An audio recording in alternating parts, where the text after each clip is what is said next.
Do you believe in forgiving or forgetting? At my wedding, everything looked perfect from the outside, the kind of picture people scroll past on Facebook and think, wow, what a happy family. But underneath the smiles there was tension thick enough to choke on, and it had nothing to do with the flowers or the food. I had prepared myself for the usual digs from my mom about my dress not being as flattering as my sister's had been, or for my dad's half-joking comments about how lucky I was to even find someone willing to marry me. But what I wasn't prepared for was the moment my mom leaned over with a smile that could cut glass and said, "We're keeping your gift money, sweetheart. Your sister needs it more." She said it with the same tone she'd use if she were telling me the chicken at dinner was a little dry, casual, dismissive, as if she had already rehearsed it. My jaw tightened so hard I thought my teeth might crack, and for a second I honestly believed she was joking, but then I saw the way my sister shifted uncomfortably. In her seat, her eyes darting toward me and then away again, as if even she didn't want to be caught in the middle of this little scheme. It's hard to explain the exact cocktail of emotions that hit me in that instant, but the closest description I can manage is humiliation served with a side of rage, because here I was in my wedding gown, surrounded by friends, coworkers, and distant relatives I hadn't seen since childhood, and my own parents were telling me in public that the money my guests had given me and my new husband wasn't really ours, that it was already earmarked for my sister's never-ending emergencies. They didn't even wait until the end of the night, or pull me aside somewhere private. No, they dropped the bomb right at the reception, as if they wanted everyone at the table to know that my needs came last, as they always had. I looked at my husband, Michael, half expecting him to freeze up or try to smooth things over, because that's what I'd seen too many men do when faced with family drama: retreat, stay neutral, avoid the minefield. But Michael didn't hesitate. He smirked, leaned back in his chair, and in the kind of calm, almost playful tone that made me fall for him in the first place, he said, "Good thing we planned for this." He pulled out an envelope from inside his jacket pocket, and just like that, the temperature in the room shifted. The air went tight, like the whole table was holding its breath. My parents, both of them grinning like they'd just scored a deal on a car, reached for it, and the moment they slid it open, their smiles didn't just fade, they collapsed. I can still see my mom's hand freeze halfway between the envelope and her wine glass, her face flushing red like she'd just been caught shoplifting, and my dad's jaw tightening as if he were calculating a way to spin this,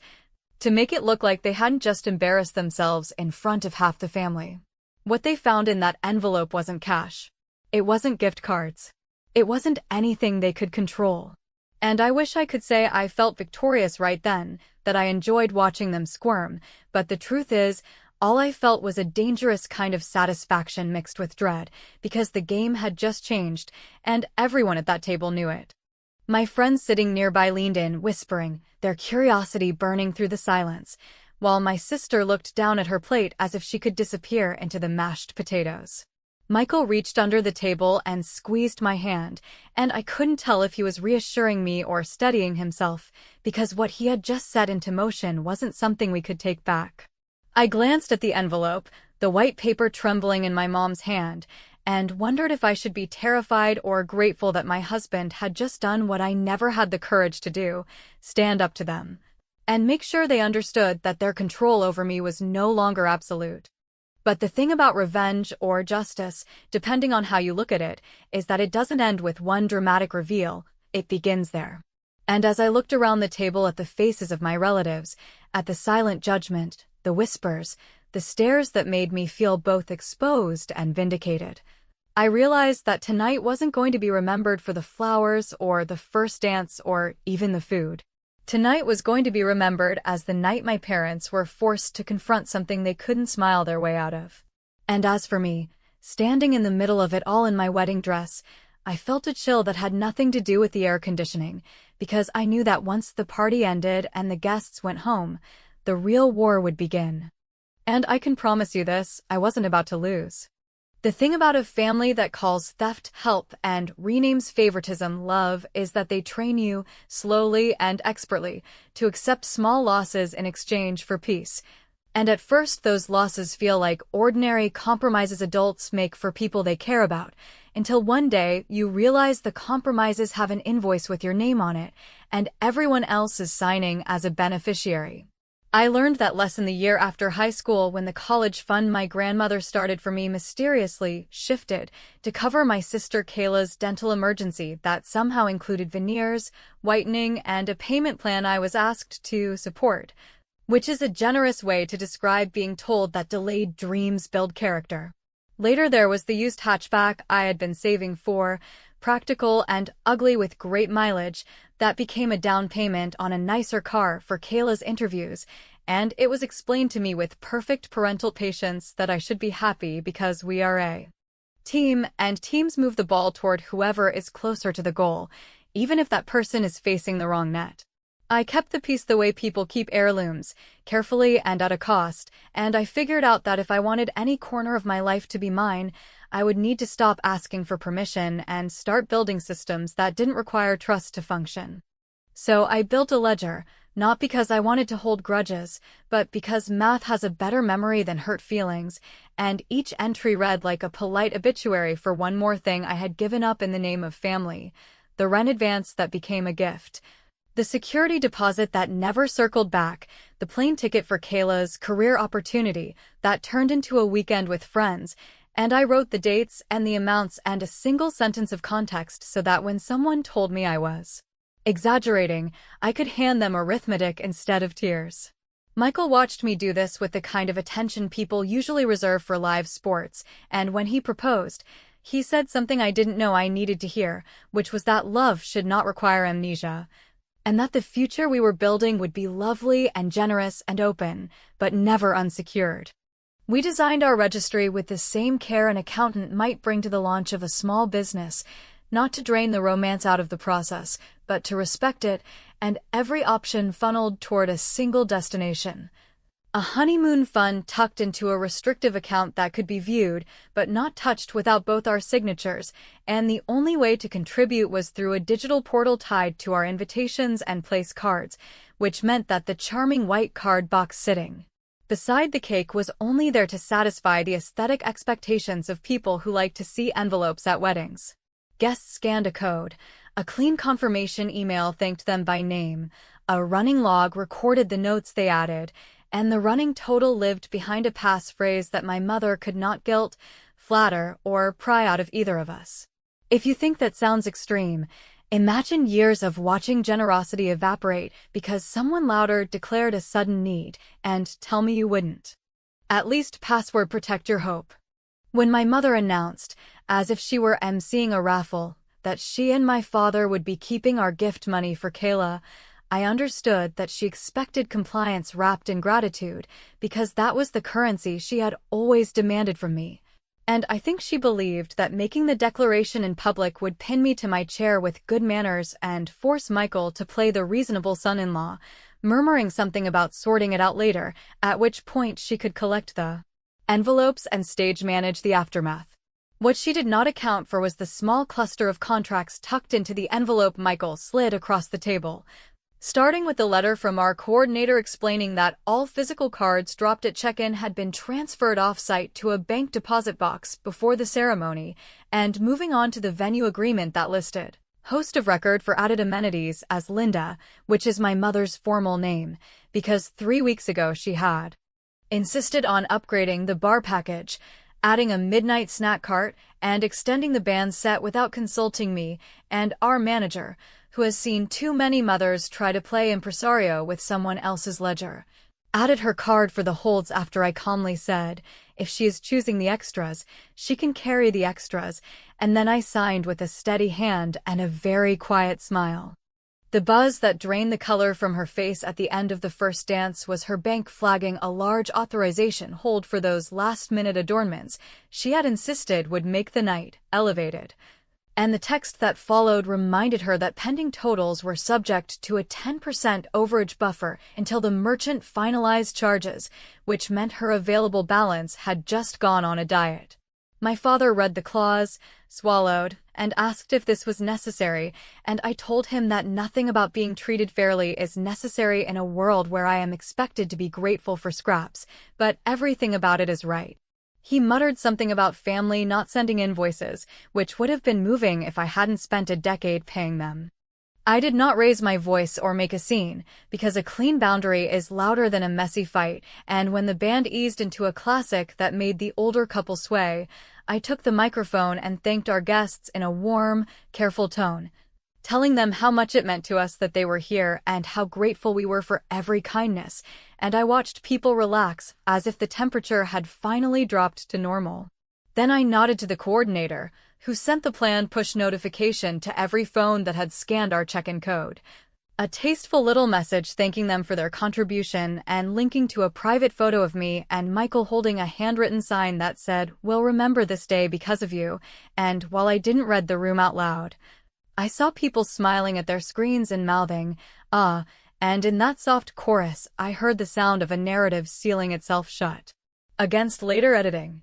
My mother clenched the envelope hard enough to crease the heavy paper and told me we would sort this out quietly after the party, and my father nodded like a judge offering mercy, but before I could answer, Kayla touched my elbow with a look I recognized from childhood, the one that always appeared right before a favor became an ultimatum, and she whispered that there was one more thing I needed to know about last spring, something that would make me rethink the ledger and the holds and the speech, and I felt the floor tilt because I remembered last spring very well, especially the day she called me crying about a mess I didn't fully understand. She lifted her chin and said it involved me more than I realized, and that Mom had kept a secret to protect me.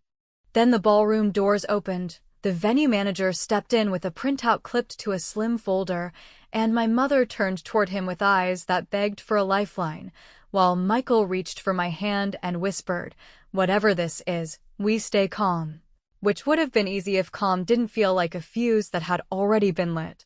The manager from the venue stood at the edge of the ballroom holding a folder, his face composed in that polite but nervous way people wear when they are about to walk into a family quarrel they would much rather avoid.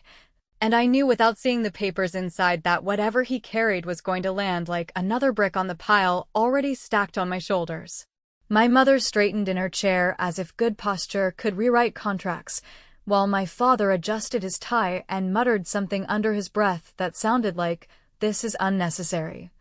though he kept his eyes fixed on the manager as though sheer will might stop him from crossing the room. Kayla, meanwhile, leaned closer to me and whispered again about last spring, her voice so low I could barely catch it over the music, and she said it in a way that felt less like a reminder and more like a warning, as if she held some kind of leverage over me that I hadn't considered, which made the skin on the back of my neck prickle. The manager finally reached our table and, with a careful smile that held no warmth, placed the folder in front of my mother, explaining that the additional charges she had requested for the extended band set, the late-night snack bar, and the upgraded champagne were being processed, but because of the size of the order the system required a temporary authorization hold to ensure funds. He said it in the most professional, neutral tone, but the meaning was obvious to everyone listening. The cost of her little performance, the one she had orchestrated to make the wedding feel like her production instead of mine, was hitting her account in real time, and it was not a small sum. My mother's hand froze over the folder, her knuckles whitening as if by gripping it hard enough she could crush the words inside, while my father reached forward and opened it, scanning the numbers with his jaw locked so tightly I half expected to hear a crack. I should have felt triumphant in that moment, finally watching them face consequences for years of quietly bleeding me dry, but what I actually felt was the kind of bitter relief you get when someone finally says out loud what you have known for years.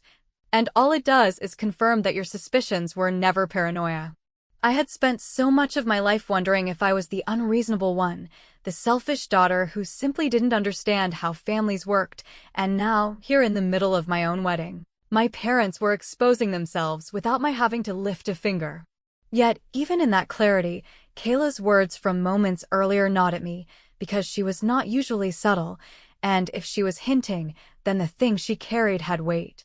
Before I could ask her what she meant, my father closed the folder with a snap that echoed over the music and said in a low voice meant only for me and Michael, "Family business does not belong in public." He tried to look authoritative, but it came off more desperate than commanding, as though he were trying to corral a fire that had already spread beyond his control. Michael, calm as ever, leaned forward and said with deliberate clarity, "Then maybe it should not have been announced in public." His tone wasn't sharp or cruel, but it was steady, and the steadiness was its own form of rebuke. My father's face darkened, and for the first time that night, I saw something flicker in his eyes that looked dangerously close to panic.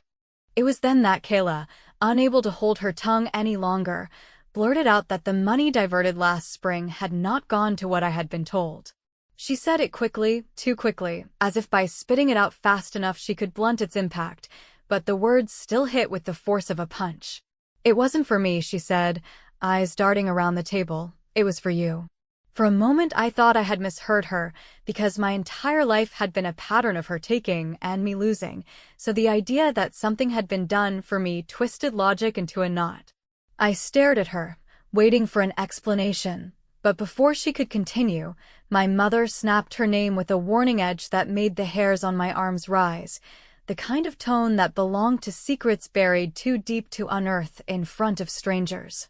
The guests around us, sensing the tension, pretended to focus on the dance floor, but I could feel their eyes sneaking back to our table in quick glances, hungry for the drama unfolding in real time. I had a choice: demand the truth here and now, in front of everyone, or hold my tongue until later and risk letting the secret slip through my fingers. My instinct was to force it out immediately, to rip off the bandage and let the infection see daylight, but Michael's hand tightened on mine under the table, grounding me, reminding me that patience could be sharper than fury if wielded at the right time. So I smiled, raised my glass, and made a toast about gratitude and generosity, my words smooth and pleasant, even as my insides roared with questions. My mother lifted her glass reluctantly. My father followed stiffly, and Kayla avoided my gaze, her lips pressed so tightly together they looked bloodless. The applause from the guests was warm, oblivious, the sound of people eager to return to celebration, but all I could hear beneath it was the echo of Kayla's words circling in my head, demanding answers I knew would not come easily. And as the clinking of glasses faded and the music swelled again, I realized with a cold clarity that the envelope Michael had handed them earlier was only the beginning of a much larger reckoning. One that would reach far beyond this night and into the buried corners of our family's past. We ended up in the bridal suite because the ballroom had become a stage I refused to perform on, and I needed a door that could close and a mirror that did not belong to my mother's gaze. So I told the coordinator we needed a moment to fix a hairpin and walked down the hallway with Michael on one side and Kayla on the other, our parents following like nervous ushers who had lost control of the show. Once inside, I took the chair by the vanity and waited, because sometimes the person who waits controls the room, and I wanted them to feel the weight of choosing words instead of theatrics. My mother spoke first, of course, not with an apology but with the clipped efficiency she uses when rearranging furniture, saying that what had happened on the floor was a misunderstanding and that we could salvage the evening if I would be reasonable. Which in our family translates to surrender, and I told her, very quietly, that reasonable could start with truth. She bristled and turned to Kayla as if to shut her down, but Kayla, who had never been good at silence, said that if we were going to keep pretending the money trail began and ended with her veneers and interview dresses, we might as well invite the entire wedding party to listen. Because this secret was ugly and old and had grown mold in the dark. I have always imagined secrets as slick things that slip away from you, but this one came out heavy, with corners, and it sat between us like a packed suitcase. Kayla said that last spring, when I thought the sudden overdraft on my savings was the result of her temporary emergency, our parents were actually paying to keep a collection agency from filing a lawsuit in my name, a lawsuit that would have become public and would have torched my credit and my new job before it even began, which did not make sense to me until my father, in a tone that sounded like a confession spoken to a locked door, admitted they had opened a line of credit in my name years ago to float Kayla through a streak of unemployment, only for a little while, he said. We meant to fix it, But then the balances ballooned, and the fees piled up, and the letters started to arrive with my name at the top, and they panicked. They had, according to him, used funds that would have gone to you anyway to keep my record clean so that I would never know, which would have been an almost tender lie if it had not also been theft wearing a heroic cape. I sat very still because stillness was the only way to keep from exploding, and I watched my mother try to repurpose the word protection as an absolution, telling me they saved me from humiliation, that I would have lost everything, that I should thank them. And for a second I saw the past reassemble itself in my mind like furniture in a room I had misremembered, each missing thing explained by a generous narrative that asked me to be grateful for what I did not receive.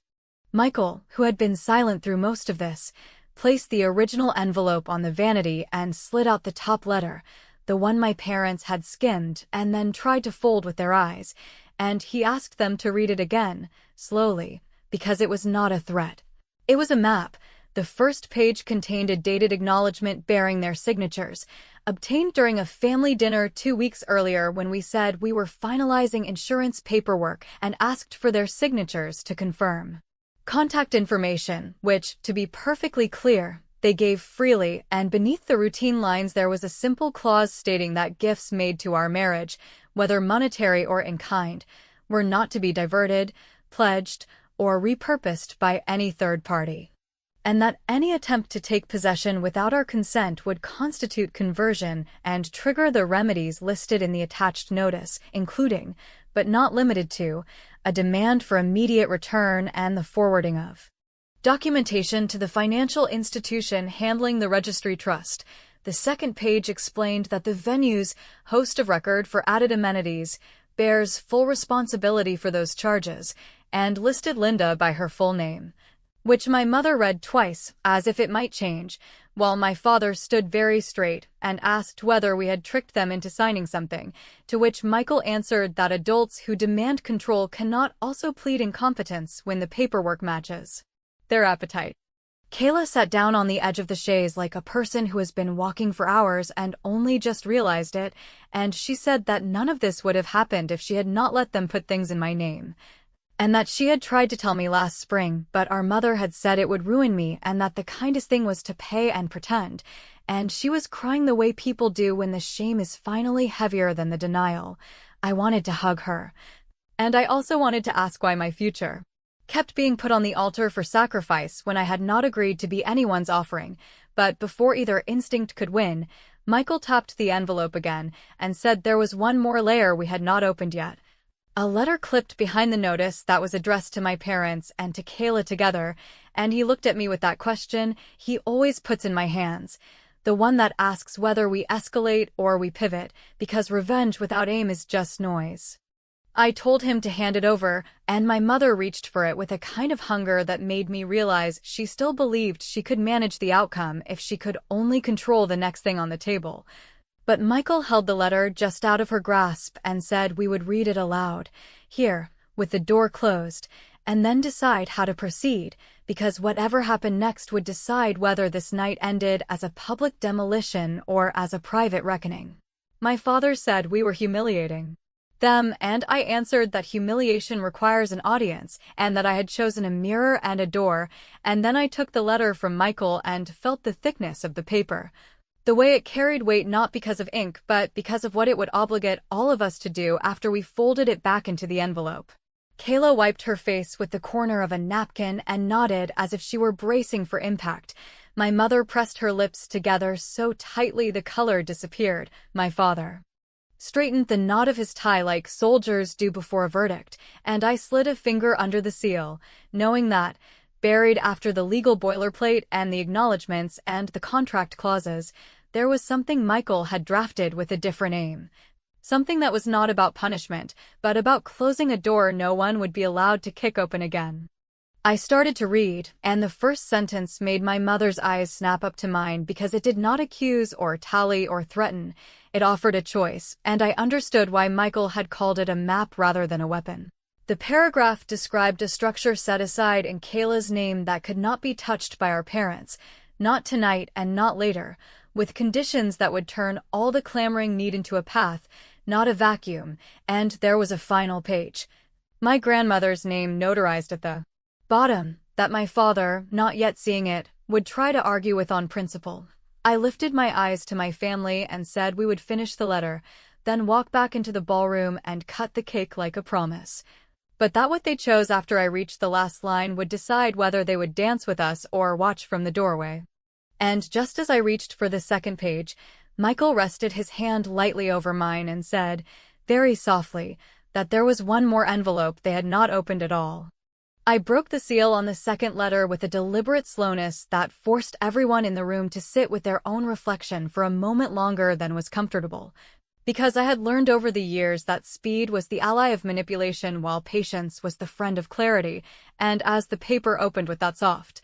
expensive crackle, Michael's hand left mine, so I could carry the next part without feeling like I needed anyone to hold me up.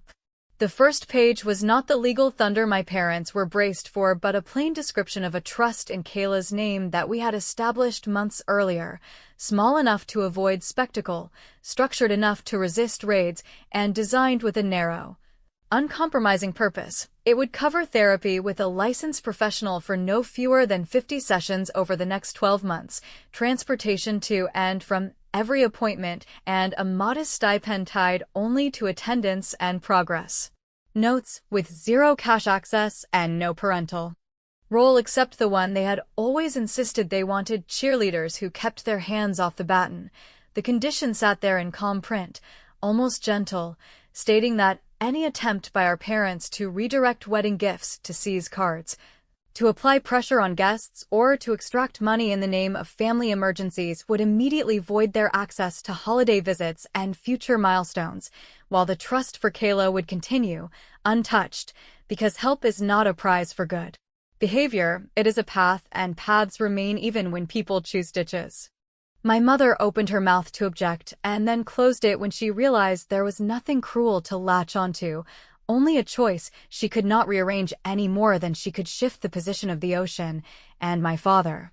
who prefers battles that can be won with a raised voice and a timetable, read the paragraph again as if repetition might unlock a loophole. Kayla, for her part, stared at the floor where my veil pulled like a small spill of light, and whispered that she did not deserve that kind of investment, that she had been the reason my accounts bled and my plans shrank, and I told her that deserving had nothing to do with it, because if the past could be tallied into who earned what, we would all be bankrupt, and that the trust's purpose was to make sure the next season of her life did not run on the fumes of crisis and guilt. The next page, clipped behind the trust document, carried the cease and desist Michael had mentioned to me only in passing the week we signed venue contracts, formal and restrained, addressed to my parents by their full legal names, reminding them that wedding gifts constitute marital property in our jurisdiction, that conversion is a real word with real teeth, and that any attempt to retain or redirect such property would be met with immediate notice to counsel and an open letter to guests clarifying that their generosity had been intercepted against our wishes. I watched my mother's hands tremble on that sentence, not because the letter threatened scandal, but because it took away her favorite tool, plausible confusion dressed up as grace. Michael nodded at me then, as if to say now would be the moment to stop, to let consequence and compassion sit beside each other without more theater, but I knew the letter's last page would determine whether tonight ended with a bruise or a fracture, and I turned to it with the steady rhythm of someone choosing to walk across ice and trust that the line she follows is thicker than it looks. My grandmother's name appeared in blue ink at the bottom, the signature unmistakable, ending a notarized statement dated 3 weeks back and witnessed by her neighbor, explaining in neat, stubborn cursive that she had updated the small portion of her will earmarked for wedding blessings so that any family member who attempted to take possession of gifts given to the newlyweds, by box, by envelope, by speech, or by recommendation, would forfeit their share, which would instead be divided between 2 recipients named at the top, me and Kayla, equally, on the condition that Kayla's half could only be released to the therapy trust outlined previously. My father inhaled sharply like a swimmer who has misjudged the depth, and my mother whispered something about betrayal that sounded almost childlike, while Kayla lifted her eyes and asked whether Grandma knew everything. I said Grandma knew enough, which is to say she knew her daughter well and believed in guardrails more than guilt. Michael cleared his throat then, not to interrupt but to place the final piece on the table with the kind of caution people use when setting down porcelain, and he slid out a smaller envelope I had not seen addressed to me in his handwriting, sealed with the tiny wax stamp he'd bought on a whim when we were wedding planning at the kitchen table, an anchor in a sea of choices, and he asked me to open it in front of them because some decisions should not be misremembered later. Inside was a single page written the night before the wedding, not a contract but a promise, in which he stated plainly that if I chose reconciliation without accountability, he would honor it and set our boundaries himself. And if I chose accountability without reconciliation, he would still honor it and stand beside me at every holiday even if the room was quiet, and if I chose to keep the trust for Kayla but release my parents from the consequence of the public stunt, he would back that. Foolish mercy too, because what we were building together was not a courtroom but a home, and homes can survive a draft if the beams are aligned. My throat tightened because I understood the actual risk he had taken, not the legal letters or the bank arrangements, but the willingness to let me choose the messy version of right and then live with me in it without keeping a ledger of his own. I folded the pages slowly and said that I would not be returning to the ballroom to pretend nothing happened, but I would not be staging a public trial either, and that my mother could decide, right here and now, whether she wanted to carry the empty card box back to her seat and smile through the remainder of the evening like a woman who had been spared, or hand me the box and acknowledge, just once and out loud, that she had no claim to anything that arrived tonight. She stared at the brass latch for so long I wondered if she'd forgotten how to speak, then passed the box to me and said she hoped I would forgive the impulse that had guided her, which landed on the carpet like a button that had come loose from a coat and rolled under a chair. Small and almost meaningless, yet oddly permanent. Kayla asked whether she could call the therapist listed on the trust paperwork tomorrow and whether I would answer if she texted afterward, and I told her the number would work tonight and that I would answer even if it was late, and in that answer I felt something shift that was not forgiveness and not surrender, more like a door that had been locked for years easing against a hinge that still remembered how to move. We walked back to the ballroom together. Not triumphant and not broken, just a trio carrying new weight in different places, and the band, oblivious and perfect, slid into a song my parents used to dance to in the kitchen when we were little. My father kept to the edge of the room speaking quietly to the venue manager, while my mother sat very straight and clapped at nothing in particular, and Michael rested his palm against my spine in that way that says we will not fall while we are touching. When it came time to cut the cake, I smiled for the photos and listened to the soft click-pop of cameras catching a moment that would look simpler than it was, and I told myself that sometimes the truest pictures are the ones that lie kindly. Later, after the last toast and the last song and the last awkward hug, I stood alone in the hallway outside the bridal suite with the envelopes in my hand, and I let the silence ask me whether all this care had saved something worth saving or simply fenced off a garden already starved of sunlight. Then Michael appeared with 2 paper cups of water and said nothing at all, which felt like the right answer for a night that would always contain 2 truths, one in which I protected my marriage from a habit that would have eaten it, and one in which I learned that rescue can look a little like control if you stare too hard at the ropes.